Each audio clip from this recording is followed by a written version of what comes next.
ঢ্যাঁড়সের মধ্যে কাঁচা ডিম দিয়ে অসম্ভব টেস্টি একটা রেসিপি কিন্তু বানিয়ে ফেলতে পারবেন।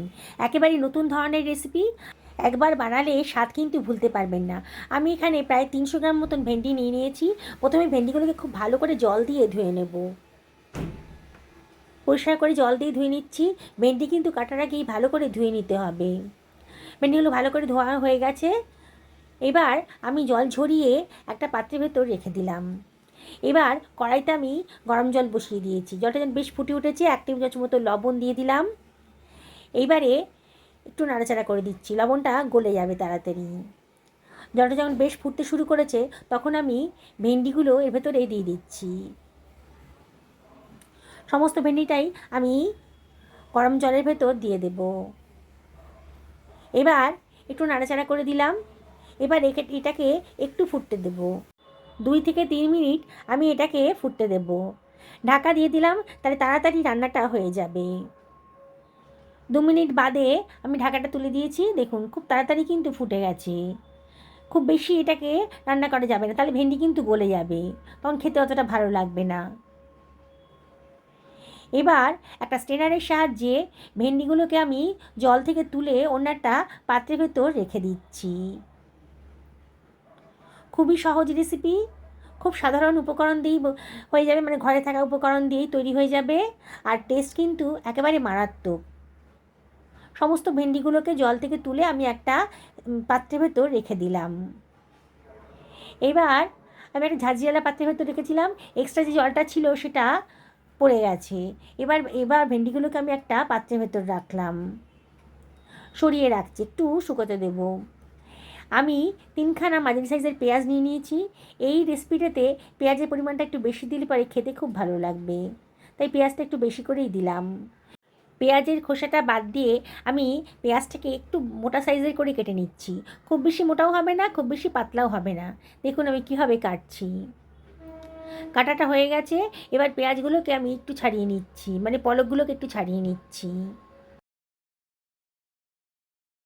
পেঁয়াজটা কাটা হয়ে গেছে, সরিয়ে রাখলাম। আমি 2খানা মাঝারি সাইজের টমেটো নিয়ে নিয়েছি।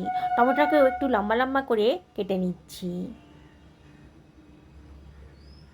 দেখুন টমেটোটা আমার কাটা হয়ে গেল। এবার এটাকে আমি সরিয়ে রাখছি।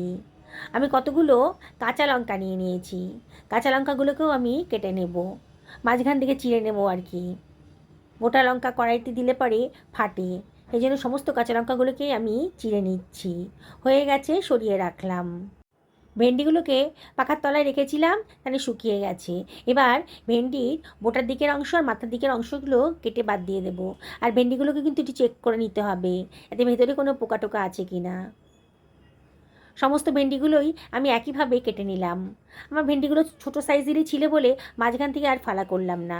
আপনাদের কাছে যদি বড় ভেন্ডি হয় তাহলে কিন্তু মাঝখান দিয়ে একটু কেটে নেবেন। সমস্ত ভেন্ডিগুলোকে আমি একটা অন্য পাত্রের ভেতর তুলে রাখছি।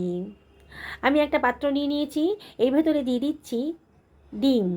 2খানা কাঁচা ডিম ফাটিয়ে আমি এর ভেতরে দিয়ে দেব। আজকে ডিম দিয়ে ভেন্ডি রান্না করবো, একেবারে নতুন ধরনের রেসিপি। এবার দিয়ে দিলাম 1/4 টেবিল চামচ লবণ, আর 1 টেবিল চামচ গোলমরিচের গুঁড়ো দিলাম। দিয়ে সব কিছু ভালো করে মিশিয়ে নিচ্ছি একটা হুইস্কের সাহায্যে। খুব ভালো করে মিশিয়ে নিতে হবে। রেসিপিটি যদি ভালো লাগে বন্ধুরা, তাহলে লাইক শেয়ার কমেন্ট করতে কিন্তু ভুলবেন না, এটাই আপনাদের কাছে রিকোয়েস্ট করব। একটা কড়াই গরম করতে দিয়ে দিয়েছি, এর ভেতর দিয়ে দিলাম 2 টেবিল চামচ তেল। এবার তেলটা যখন গরম হয়ে গেছে, তখন কেটে রাখা ভেন্ডিগুলো এর ভেতরে দিয়ে দিলাম। এর ভেতরে দিয়ে দিচ্ছি 1/4 টেবিল চামচ লবণ, দিয়ে একটু নাড়াচাড়া করে নিচ্ছি। লবণটা একটু বুঝে শুনে দেবেন। আমি যখন ভেন্ডিটা প্রথমে সেদ্ধ করছিলাম তখন কিন্তু একটু লবণ দিয়ে সেদ্ধ করেছি। একটু নাড়াচাড়া করে নিতে হবে, গ্যাসের ফ্লেমটা হাইতেই রেখেছি, আর একটু নাড়াচাড়া করে নিচ্ছি। আস্তে আস্তে ভেন্ডির কালারটা কিন্তু চেঞ্জ হয়ে যাচ্ছে, খুব ঝটপট রান্নাটা হয়ে যায়। এবার ভেন্ডিগুলোকে তুলে অন্য একটা পাত্রের ভেতর রেখে দিচ্ছি। যারা ভেন্ডি পছন্দ করেন না তাদেরকে যদি এই রেসিপিটা বানিয়ে দেন না, তারাও কিন্তু দেখবেন চেটে পুটে খেয়ে নিয়েছে, এতটাই টেস্টি হয়েছে। ওই তেলের ভেতরে আমি দিয়ে দিলাম কেটে রাখা পেঁয়াজটা, দিয়ে সব কিছু আমি খুব ভালো করে মিশিয়ে নিচ্ছি। একটু ভাজা ভাজা মতো করে নেব। পেঁয়াজের কাঁচা ভাবটা যখন চলে গেছে তখন কেটে রাখা টমেটোটাও আমি এর ভেতরে দিয়ে দিলাম। আর দিয়ে দিচ্ছি 1/4 টেবিল চামচ লবণ। দিয়ে সব কিছু আবারও খুব ভালো করে মিশিয়ে নিচ্ছি। গ্যাসের ফ্লেমটা হাইতেই রেখেছি আর মাঝে মাঝে একটু নাড়াচাড়া করে দিতে হবে। টমেটোটা বেশ নরম হয়ে গেছে। এবার দিয়ে দিচ্ছি চিড়ে রাখা কাঁচা লঙ্কা আর 1 টেবিল চামচ ভিনিগারও এর ভেতরে দিয়ে দিলাম। 1 টেবিল চামচ সোয়া সসও দিয়ে দিলাম। আপনারা ভাবছেন যে ভেন্ডিটা একেবারে চাইনিজ স্টাইলে রান্না হচ্ছে। হ্যাঁ বন্ধুরা, একবার খেয়ে দেখুন, তারপর বলবেন যে টেস্টটা কতটা সুন্দর হয়েছে। আমি 1 টেবিল চামচ মতো লঙ্কার গুঁড়োও দিয়ে দিলাম।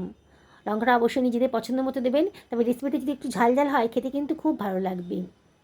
সব কিছু খুব ভালো করে মিশিয়ে নিলাম। এইবারে আমি দিয়ে দিচ্ছি ফাটিয়ে রাখা ডিমটা। দিয়ে সব কিছু আবারও খুব ভালো করে মিশিয়ে নিচ্ছি। গ্যাসের ফ্লেমটা হাইতেই রেখেছি আর মাঝে মাঝে একটু নাড়াচাড়া করে দিতে হবে। খুব ভালো করে নাড়াচাড়া করে ডিমটাকে ভালো করে ভেজে নিতে হবে পেঁয়াজ আর টমেটোর সাথে, যাতে ডিমের কাঁচা ভাবটা একেবারেই না থাকে। 1.5 থেকে 2 মিনিট এভাবে নাড়াচাড়া করে ভালো করে মিশিয়ে নিতে হবে। তারপরে আমি এর ভেতরে দিয়ে দিচ্ছি ভেজে রাখা ভেন্ডিটা। আমরা কি ভেন্ডিও বলি, ঢ্যাঁড়সও বলি, আপনারা কি বলেন এটাকে অবশ্যই কমেন্ট করে জানাবেন। সব কিছু আবারও খুব ভালো করে মিশিয়ে নিচ্ছি। বাড়িতে ভেন্ডি আছে তো, তাহলে আজকে এই রেসিপিটা বাড়িতে বানিয়ে ফেলুন, দেখবেন এর স্বাদ কিন্তু ভুলতে পারছেন না। ঢাকা দিয়ে মিনিট 2 রান্না করে নেব। লো ফ্লেমে দিয়েছিলাম, 2 মিনিট বাদে দেখুন আমার কিন্তু রান্নাটা কমপ্লিট হয়ে গেছে। একেবারে নতুন ধরনের রেসিপি। ভেন্ডি রেসিপি খেতে খেতে তো বোর হয়ে গেছেন, আজকে আমার মতন করে এভাবে বানিয়ে খান। আমি আবার একটুখানি গোলমরিচের গুঁড়ো দিয়ে দিলাম। যদি গোলমরিচের গন্ধটা আপনাদের পছন্দ হয় তাহলে অবশ্যই দিয়ে দেবেন, খুব ভালো লাগবে খেতে। আবার একটু নাড়াচাড়া করে দিচ্ছি। এবার একটা সার্ভিং প্লেটে আমি এটাকে সার্ভ করে দিচ্ছি। যেসব বন্ধুরা রেসিপিটা দেখছেন অথচ এখনও আমাকে সাবস্ক্রাইব করেননি, তাদেরকে আমি রিকোয়েস্ট করব আমার চ্যানেলটা সাবস্ক্রাইব করার জন্যে। পাশে থাকা বেল আইকনটা অবশ্যই ক্লিক করে দেবেন, তাহলে আমার রান্নার নোটিফিকেশানটা আপনারা চটজলদি পেয়ে যাবেন। আর যেসব বন্ধুরা ফেসবুক থেকে দেখছেন তাদেরকে আমি রিকোয়েস্ট করব আমার পেজটা ফলো করার জন্যে। দেখুন রেসিপিটা দেখতে কতটা সুলভনীয় হয়েছে। এর সাথে আমার তো পছন্দ গরম গরম রুটি, তাই আগে থেকে আমি আটাটা মেখে রেখেছিলাম প্লেন জল দিয়ে। এবার অল্প আটা, শুকনো আটা ছড়িয়ে দিয়ে আমি গোল গোল করে রুটি বানিয়ে নিয়েছি। এবার চাটুতে দিয়ে রুটিগুলোকে একটু সেঁকে নিচ্ছি। এই রেসিপিটা লুচি, রুটি, পরোটার সাথে কিন্তু খেতে দারুণ লাগবে।